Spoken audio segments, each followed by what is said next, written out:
ಶಿಷ್ಯ ನೀನೆ ಹೆಂಗಿತ್ತು ಮ್ಯಾಚ್? ಅಯ್ಯೋ ಏನ್ ಕೇಳ್ತೀಯ, ಟಾಸ್ ಗೆದ್ದಾಗ ಮ್ಯಾಚ್ ನಿಮ್ದೇ ಅನ್ಕಂಡೆ. ರಿಷಬ್ ಪಂತ್ ಸೆಂಚುರಿ ಹೊಡೆದಾಗ ಡೌಟ್ ಅನ್ಕಂಡೆ.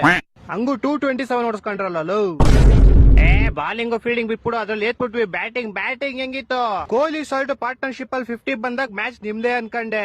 ಆದ್ರೆ ನೆಕ್ಸ್ಟ್ ಓವರ್ ಸಾಲ್ಟ್ ಔಟ್ ಆದಾಗ ಸ್ವಲ್ಪ ಡೌಟ್ ಅನ್ಕಂಡೆ.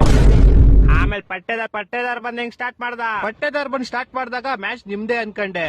ಆದ್ರೆ ಪಟ್ಟೇದಾರ್ ವಿಕೆಟ್ ಬಿದ್ದಾಗ back to back Livingstone wicket ಬಿದ್ದಾಗ ಸ್ವಲ್ಪ ಡೌಟ್ ಅನ್ಕಂಡೆ. ನೀನ್ ಹಿಂಗೆ ಜೀವನ ಪೂರ್ತಿ ಅನ್ಕಂತಾನೆ ಇರೋ, ನಾವು ಕಪ್ ಗೆಲ್ಕೊಂಡು ಹೋಯ್ತಾ ಇರ್ತೀವಿ.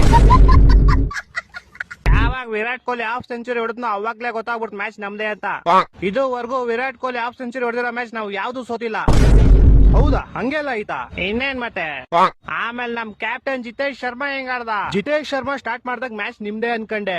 ಅರೆ ಯಾವಾಗ ದಿಗ್ವೇಶ್ ಜಿತೇಶ್ ಶರ್ಮಾ ವಿಕೆಟ್ ತಗ್ಬಿಟ್ಟು ಗ್ರೌಂಡ್ ಮೇಲೆ ಸೈನ್ ಹಾಕೋದ್ನೋ ಅವಾಗ ಸ್ವಲ್ಪ ಡೌಟ್ ಅನ್ಕಂಡೆ. ಆ ಚಪ್ರಿ ಸೈನ್ ಹಾಕಿದ್ ಫುಲ್ ಉರ್ದೋಗ್ಬಿಡ್ತು ನನ್ಗೆ. ಆದ್ರೆ ಅವ್ನ್ ಸೈನ್ ಮೇಲೆ ಯಾವಾಗ ಅಂತ ಆಂಬ್ಯುಲೆನ್ಸ್ ಹೋಯ್ತು ನೋಡು. ಅಜ್ಜಿ 1 ರನ್, ನೆಕ್ಸ್ಟ್ ಫ್ರೀ ಹಿಟ್ ಗೆ ಜಿತೇಶ್ ಶರ್ಮಾ 1 6, ಮ್ಯಾಚ್ ನಮ್ದೇ ಫಿಕ್ಸ್. ನೀನ್ ಏನೇ ಹೇಳು, ಅವ್ನ್ ಸಿಗ್ನೇಚರ್ ಮೇಲೆ ಆಂಬ್ಯುಲೆನ್ಸ್ ಹೋಗಿದೆ ಮಸ್ತ್. ಸಿಗ್ನೇಚರ್ ಅಲ್ಲ ಕಣ, ಅವ್ನು ಚೆಕ್ ಮೇಲೆ ಸೈನ್ ಹಾಕೊಟ್ಟಿದ್ದು. ಚೆಕ್ ಮೇಲೆ ಸೈನ್ ಹಾಕೊಟ್ಟಿದ್ದ? ಬಿಡು, ಚೆಕ್ ಬೌನ್ಸ್ ಆಗೋಯ್ತಲ್ಲ ಹೆಂಗೆ?